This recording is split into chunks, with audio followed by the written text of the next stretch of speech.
Names in the energy sector. Oppenheimer Managing Director for Exploration and Production, Tim Rezvan, and Raymond James Senior VP and Research Analyst, Pavel Molchanov. They're both here to talk about, guys, specifically what happens next. And Tim, you were operating off the assumption yesterday that of the nearly 6 million barrels that were taken offline over the weekend, that about 2 would be back online soon. And that's the news we got today.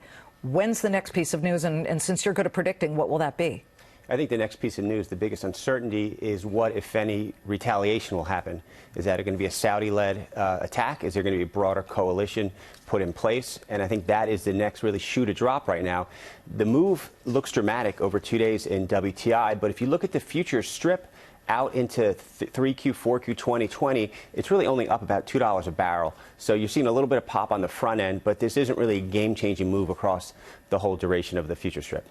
Pavel, you were surprised at the speed by which the Saudis were able to get things back online, but they had a lot of built-in redundancy in anticipation of anything coming offline for whatever reason.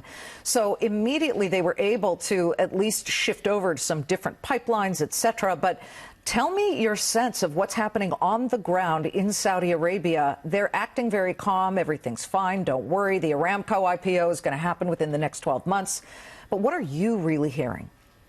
Well, look, anything that Saudi Aramco says, we need to take with a grain of salt. As you said, they want to go public, partly for that reason. They want to, send this message of confidence to the market, reassurance. I think we ought to be skeptical. Look, this is highly sophisticated energy infrastructure. This is not just blowing up a pipeline, as happens in places like Nigeria. This is the world's biggest oil processing facility. Yes, there is redundancy, but they will have to get repair equipment, custom-made machinery imported from abroad, delivered, installed.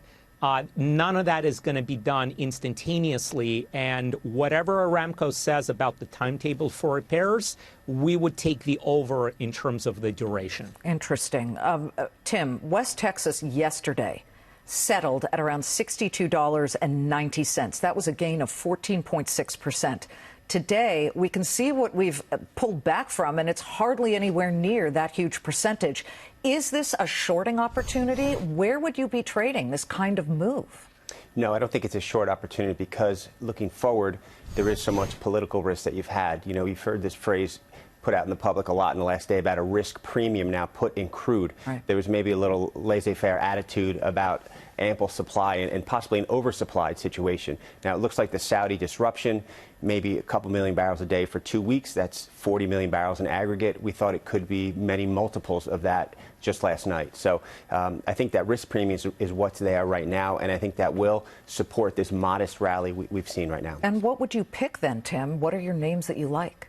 From a tactical point of view, a name we really like here on the large cap side is Noble Energy. It's been a real underperformer this week because the company has exposure in Israel, a large natural gas discovery too, in fact. However, 76% of their production comes from the U.S., 90% is outside Israel. It's a stock that hasn't participated.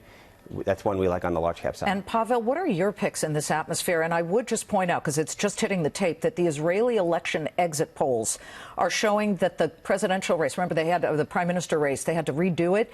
Too close to call at this moment. We have a prediction that Netanyahu and Gantz, his competitor, fall short of ruling majority of 61 seats. Pavel, what are your picks? Yeah, so on the large cap side, Occidental, OXY, interestingly enough, this company, like Noble, also has some exposure in the Middle East, specifically the Persian Gulf, Qatar, and the UAE, but is predominantly in the United States as well.